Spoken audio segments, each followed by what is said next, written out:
You're driving home from work on a Tuesday afternoon. The sun is setting and the traffic is heavy, but at least you're moving. You glance in your mirror and notice a dark blue SUV 2 cars back.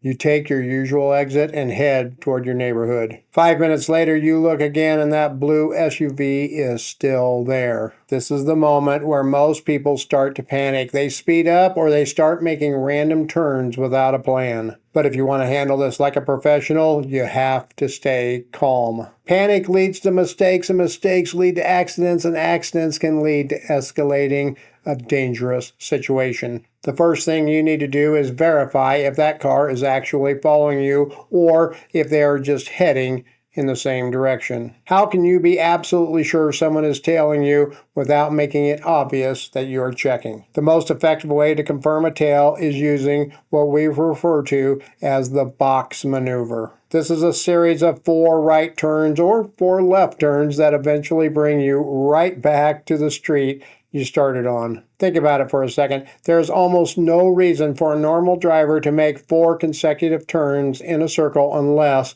they are lost or if they're following you. As you make these turns, do not speed up, do not slow down. Drive the speed limit and use your turn signals. You want to look like a person who is just looking for an address. If that blue SUV is still behind you after the 3rd turn, you can be almost certain you have a tail. Now that you have confirmed it, what is the safest way to break the connection without breaking the law or endangering anybody? So you've confirmed the SUV is following you. You might feel the urge to pull over and confront them, but that is the last thing you should do. You have no idea who is in that car or what their intentions are. Instead, you need to start looking for natural breaks in traffic. Traffic lights are your best friend in this situation. If you see a light that is about to turn red, you can time your approach so you pass through it just as it transitions. If the person following you is a professional, they might not want to run a red light and risk getting pulled over by the police.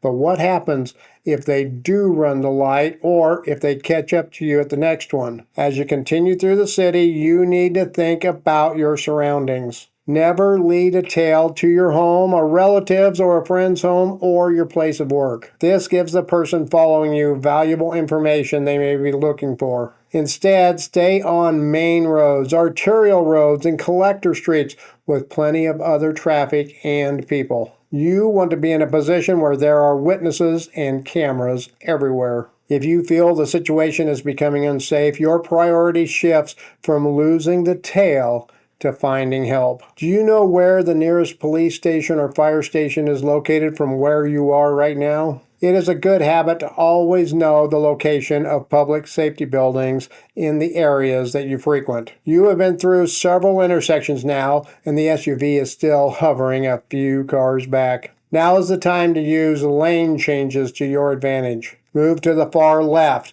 then back to the center. Watch how the vehicle behind you reacts. Do they mimic every move you make? If they do, they are definitely surveilling you. At this point, you should be looking for a way to put a physical barrier between you and them. This could be a large truck, a bus, or even a train crossing. If you can get across a train track just before the arms come down, you have successfully broken the tail.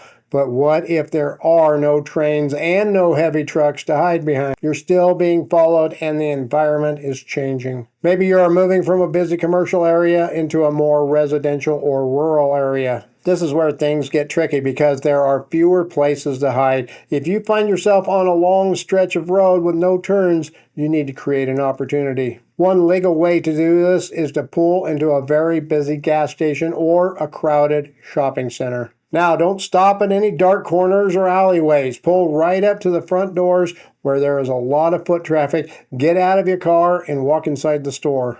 Watch the entrance from a safe distance inside. Does the SUV pull in too? Do they park and wait? By moving into a public building, you have changed the dynamic from a vehicle pursuit to a foot surveillance. If the person stays in their car and waits for you to come out, well, you have a few options. You can call a friend or family member and ask them to meet you there. Sometimes just having another person present is enough to discourage a stalker or even an investigator. You can also call the non-emergency police line and explain that you believe you are being followed. Give them the make, model, and license plate of the vehicle if you have it. Now, never put yourself in a position where you are trapped in a parking lot with only one exit. Always have an escape route planned before you even put the car in park. Another effective technique is the old highway exit trick. If you're on a multi-lane highway, stay in the center lane until the very last second before an exit. Check your mirrors, and if it is safe, move over and take the exit. Watch the vehicle behind you. If they try to swerve across 3 lanes of traffic to follow you,